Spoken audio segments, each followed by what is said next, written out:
ఈ హడావిడంతా చూస్తూ ఉంటే నేను ఎక్కడికో వెళ్తున్నాను అని మీరు అనుకుంటున్నారు కదా, నిజమే అండి. నాకు బాబావారి దగ్గర నుంచి పిలుపు వచ్చింది. బాబావారి దగ్గర నుంచి పిలుపు వస్తే షిరిడీకి వెళ్ళాలి కానీ హిందూపూర్కి ఎందుకు అనుకుంటున్నారు కదా మళ్ళీ మీరు. అంటే అక్కడ బాబా నా పాదాల నుంచి నీళ్ళొస్తున్నాయి, నా ఒంటిపై నుంచి విభూది రాలుతోంది, నీకోసం నేను కళ్ళు తెరచి ఎదురు చూస్తున్నాను, మరి నువ్వు నా భక్తురాలంటావు కదా, వచ్చి నన్ను చూడవా అంటూ బాబావారి దగ్గర నుంచి నాకు పిలుపు వచ్చిందండి.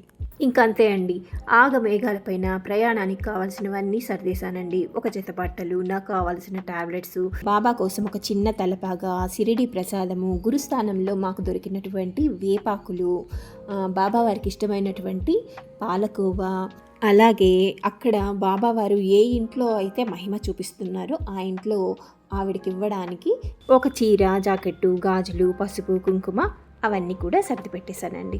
బాబా వారి మహిమ చూడబోతున్నానన్నటువంటి ఆనందంతో నా ప్రయాణానికి కావాల్సిందన్నీ సర్దేశాను. బాగానే ఉంది.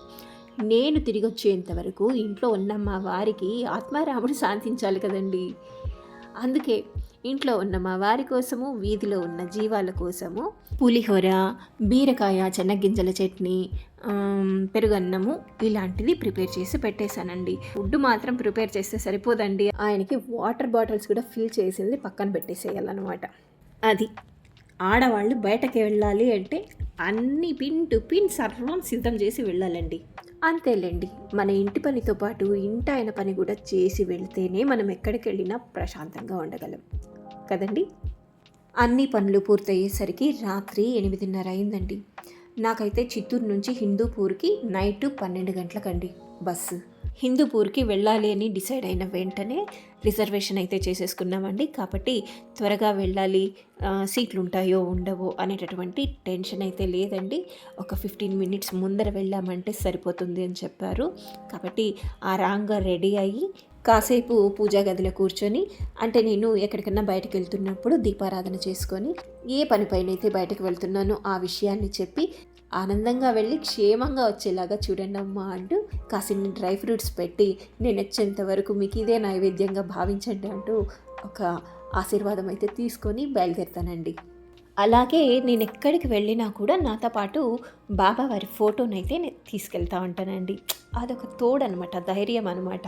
చిన్నప్పుడు ఎక్కడికి వెళ్ళినా నాన్న చేయి పట్టుకొని వెళ్తాం కదండి, అలా బాబావారి ఫోటో నాతో ఉంటే మా నాన్న నాతో ఉన్నారు అనేటటువంటి ఒక ఫీలింగ్ ఉంటుందన్నమాట నాకు.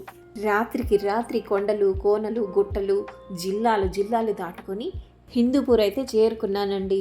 కానీ అండి, నైట్ జర్నీ జరిగిందంటే అమ్మ, రోడ్ వర్క్ జరుగుతుందేమో ఆ ప్రాంతం అంతా దడ దడ దడ దడ దడ దడ ఆడిపోయిందండి.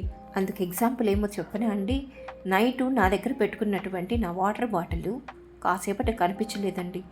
ఎంత వెతికినా దొరకలేదు. పొద్దున్నే బస్సు దిగే ముందు డ్రైవర్ సీటు వెనక పక్కన ఉందండి. అంటే ఎన్ని కుదుపులు ఉంటాయో ఆలోచించుకోండి. మొత్తానికి ఎర్ర బస్సు ఎక్కి ఎగురుకుంటూ వెళ్ళానండి బాబాని చూడడానికి. ఏదైనా సరే ఇష్టంగా చేసినప్పుడు కష్టాన్ని కూడా భరించాలి కదండి. అలాగే నా ట్రావెల్లో ఉన్నటువంటి కష్టాన్నంతా కూడా మర్చిపోయానండి బాబాని చూడగానే. దానికి సంబంధించిన వీడియో కోసం ఫాలో అవుతూ ఉండండి. ఉంటారు కదూ.